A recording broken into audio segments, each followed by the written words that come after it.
The role that I played as a chairman of the security committee is chairing the meetings and actually guiding the whole exercise through regular consultation and advice. Did you yourself actually see the effect of your demolitions? Were you there on site? Did you supervise your officers? And were you present when they were demolishing all these buildings? And what was your feeling? Were you satisfied with what you saw? As a chairman, I was not present at the actual site. My role as chairman is to chair meetings and share out responsibilities and duties. And therefore, the execution of the demolition was not done in my presence. What informed the provincial security team to initiate the action of demolitions at this particular time, and not 5 years earlier or 10 years earlier or even 20 years earlier, because some buildings are more than 10 years? I may not be able to account why these demolitions did not take place 5 years ago, but I am aware that this matter has been discussed for the last many years.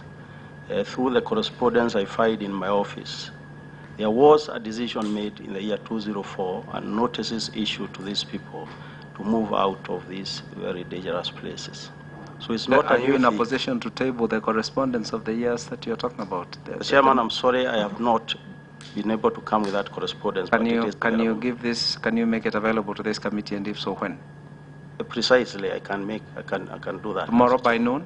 Yes. Thank Mr. you. Chairman. Please proceed. There are about 6 schools that were demolished, and you are also the chairman of Provincial Education Board, and you have registered those schools to be the centers for examinations.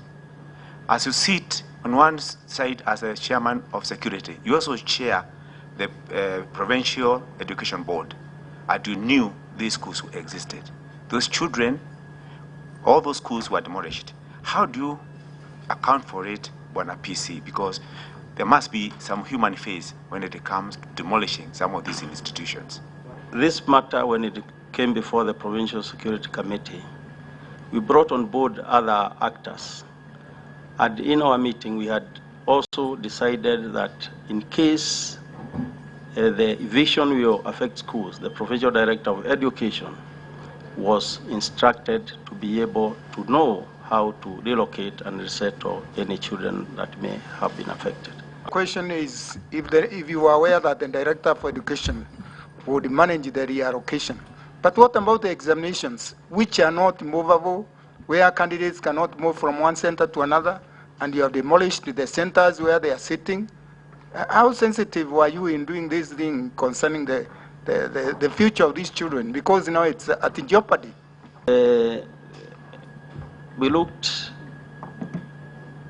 at the whole scenario, and that is why we brought all other people on board and said every department must take care of its sector. You sound like an armchair ivory tower sort of administrator who chairs committee meetings, gives instructions, and sits back.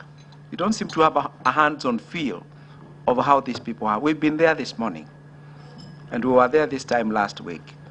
And what we saw is very scary. You don't seem to have any sense of how the citizens are living in these places that are affected.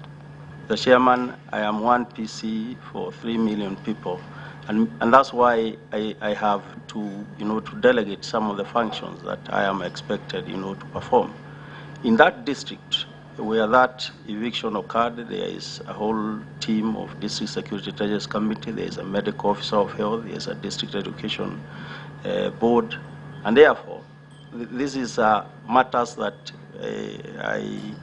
when I'm not able to be present in person myself, is delegated to very experienced and qualified people. We were drawn to tears seeing the suffering of those people.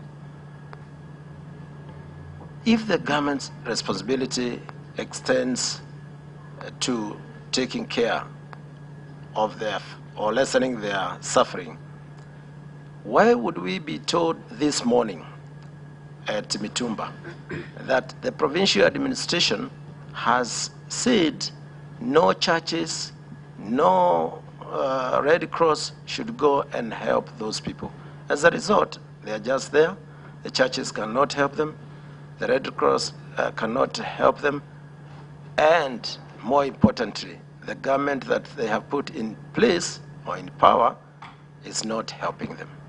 Can I have your comment, please? Mr. Chairman, my office has not and never given such an instruction. And if that is what the people have said is very unfortunate, I will take it up.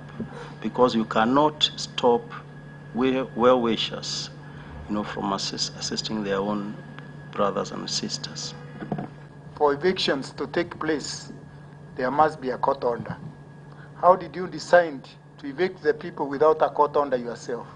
If somebody has invaded public land or is a threat to the security of the institution, for that matter, we only require that adequate notices are given to the intruder and by the relevant authorities. And like I said, my office and my committee supports other ministries to be able to enforce their laws and regulations.